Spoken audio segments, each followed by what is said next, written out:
এক ব্যক্তি, এক যুবক চাচার দোকানে ম্যানেজারি করতেন। চাচার দোকান ছিল আত্তারের দোকান। এই ওষুধের কাঁচা মাল যে দোকানে বিক্রি করে ওই দোকানগুলোকে আত্তারের দোকান বলে। তো একদিন এক বুড়া মিয়া দোকানের সামনে এসে ভিক্ষা চেয়েছে। লোকটা দেখতে গরিব, এটা বোঝা যায়। গরিব হলে কি হবে, মাথা থেকে পা পর্যন্ত এই লোকটার নবী পাক সাল্লাল্লাহু আলাইহি ওয়াসাল্লামের সুন্নত দ্বারা তার গোটা শরীর সজ্জিত। তো এসে বললেন, বাবাজি আমাকে দয়া করে একটু সাহায্য করো, আমি গরিব মানুষ, আল্লাহর ওয়াস্তে একটু সাহায্য করো। এখন সে রেগে গিয়ে বলছে, এই মিয়া, তোমার বাপ দাদাই কি এখানে টাকার গাছ লাগিয়ে গেছে যে ঝাড়া দিলে টপ টপ করে টাকা পড়বো, তুমি আইবা তোমারে টাকা দিমু? যাও ফুড ফরওয়ার্ড, কাজের বিনিময়ে খাদ্য খেটে খাও। আমাদের আধুনিক যুগের শব্দগুলো এমন, ওই যুগের শব্দগুলা এটার মজমুন আর বিষয়বস্তু কি ছিল ধরে নেন। তো এই বৃদ্ধ ব্যক্তি বড় মর্মাহত হলেন। বৃদ্ধ ব্যক্তির মনের ভিতরে খুব আঘাত লাগলো। উনি যুবককে লক্ষ্য করে বললেন, বাবা তুমি যদি আমাকে সাহায্য না করো, সেই না করার এখতিয়ার তোমার আছে, অধিকার আছে, কিন্তু তাই বলে তুমি আমার সাথে এই খারাপ ব্যবহার, দুর্ব্যবহারটা না করলেও তো পারত। তোমার কি একবারও মনে হয় না যে আমি তোমার বাবার বয়সী একজন মানুষ, আমাকে বয়সের কারণেও তো একটা সম্মান দেওয়া যায়? তাছাড়া আমি আল্লাহর ওয়াস্তা দিয়ে তোমার কাছে চেয়েছি, আল্লাহর নামের সম্মানটুকুও তো তুমি রাখতে পারতা, আমার সাথে খারাপ ব্যবহার না করলেও তো পারতা। তোমার কি একটু ভয় হয় না কিভাবে তোমার মরণ আসবে? যুবক বলে, বাবারে বাবা, তো বিশাল ওয়াইজিন ফকির দেখা যায়। ওই বুড়া, তোমার যেভাবে মৌত হবে আমারও সেভাবে মৌত হবে। একথা শোনার পরে বুড়া মিয়া বলেন, আচ্ছা আমি যেভাবে মরবো তুমি সেভাবে মরতে পারবা? তো যুবক বলে, পারবো না কেন? বুড়া মিয়া বলেন, আচ্ছা ঠিক আছে, তাহলে তুমি আমাকে একটু অনুমতি দাও, আমি তোমার দোকানের সামনে শুয়ে একটু মরে দেখাই, দেখি তুমি এরকম মৃত্যু অর্জন করতে পারো কিনা। যুবক চিন্তা করে, আরে ভারী তেঁদড় ফকিরের পাল্লায় পড়া গেল, নাছড় বান্দা, যায়ও না, তাহলে কিছু দিয়ে বাগাই দিলে ভালো আসলে, তো ওয়াজ শুরু করছে। তো যাই হোক, যেহেতু বেশি কথা কওয়া শুরু করছে, আমি শেষ দেখে ছাড়বো, কেরামতির দৌড় কত এটা দেখে ছাড়বো। তো বুড়া মিয়াকে যুবক বলছে, আচ্ছা ঠিক আছে, দিলাম অনুমতি, মেরে দেখাও। একটা সময় বেঁধে দিল, ওই জমানায় তো আর ঘড়ি ছিল না। তো ধরে নেন অল্প কিছু সময়, হুনাই হা বলতে গেলে কতটুকু লাগে, এই 5-7 মিনিটের একটা সময় দিয়ে দিল। দেখি এই সময় দিলাম, এর ভিতরে যদি মরে দেখাইতে পারো তো পারলা, নাহলে লাথি মেরে কোমর ভেঙে দিব, একদম বাট পারে ছুটাই দিব। তো বুড়া মিয়া কোনো উত্তর না দিয়ে দোকানের সামনে গিয়ে কেবলামুখী হয়ে শুয়ে পড়েছেন, ডান গালের নিচে ডান হাতটা রেখে, আর শুয়ে কালেমা পড়লেন, লা ইলাহা ইল্লাল্লাহু মুহাম্মাদুর রাসূলুল্লাহ।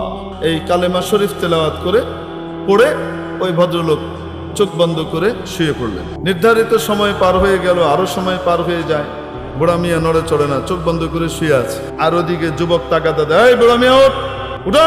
বুড়া মিয়া নড়ে না, চুপ করে শুয়ে আছে। বেশ কিছুক্ষণ পরে যুবক দোকানের ভিতর থেকে বের হয়ে রেগে মেগে বুড়া মিয়ার শরীরের ভিতরে প্রচন্ড জোরে একটা ধাক্কা দিল। ধাক্কা দেওয়ার সাথে সাথে দেখে বুড়া মিয়া এখানে নাই, মাওলার কাছে চলে গেছে। দেখার সাথে সাথে যুবকের মনের মধ্যে এমন এক আলোড়ন তৈরি হলো, হায়, কেউ মৃত্যুকে এমন ভাবে বরণ করতে পারে, কেউ চাইলে এভাবে মরতে পারে, এটা কিভাবে সম্ভব? লাউ আকসামা আলাল্লাহি লা আবাররাহ। আল্লাহর কিছু বান্দা এমন থাকেন যাদেরকে দেখতে শুনতে তেমন কিছু মনে হয় না, খুবই সাধারণ থাকে। মাদফুউম বিল আবওয়াব, কোন দরজায় গেলে সেখান থেকেও ফিরিয়ে দেওয়া হয়, তেমন পাত্তা দেওয়া হয় না। চুল আঁচড়াবে চিরুনিরও খবর নাই, কাপড় চোপড়েরও তেমন খবর নাই। রব্বা আশআসা আকবার, দেখতে অতি সাধারণ, কিন্তু আরশের মালিকের সাথে তার ডাইরেক্ট কানেকশন আর সম্পর্ক থাকে নবীজির সুন্নতের কারণে। এমন সম্পর্ক পয়দা হয়ে যায়। মাবুদ বলেন, নবীজি সাল্লাল্লাহু আলাইহি ওয়াসাল্লাম বলেন, লাউ আকসামা আলাল্লাহি লা আবাররাহ। আল্লাহর কথা বলে যদি কোনো কসম খেয়ে ফেলে, আল্লাহ পাক তার সেই কসমকে পুরো করবার জন্য উঠে পড়ে লেগে যান, আল্লাহ তার কসম পুরা করেই ছাড়েন। এই সাধারণ লোকটাকে দেখতে অসাধারণ মনে হলেও হাদিসের ভাষা অনুযায়ী এই গরিব মানুষটা আসলে অতি উঁচু মাপের ওলি ছিলেন, আল্লাহর বড় প্রিয় ছিলেন।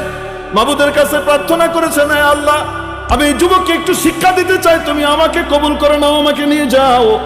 রব্বুল আলামিন ওনাকে তৎক্ষণাৎ নিয়ে গিয়েছে। এই যুবক এই অবস্থা দেখে তার মধ্যে এমন এক আলোড়ন তৈরি হলো, এমন এক অস্থিরতা তৈরি হলো, হায়, নিজেকে, মৃত্যুকে, মরণকে কেউ এভাবে বরণ করতে পারে, এভাবে আলিঙ্গন করতে পারে, এটা তো কখনো চোখের সামনে না দেখলে বিশ্বাস করতে পারতাম না। চাচার কাছে হিসাব নিকাশ বুঝিয়ে দিয়ে বলতেছে, চাচা যান, আপনার দোকান অন্য কাউকে দেন, হিসাব নিকাশ বুঝে নেন, আমাকে তো ওই বুড়া মিয়ার মতো মৃত্যু অর্জন করা লাগবে। চলে গেলেন যুগের শ্রেষ্ঠ আলেম এবং বড় ওলির সোহবতে।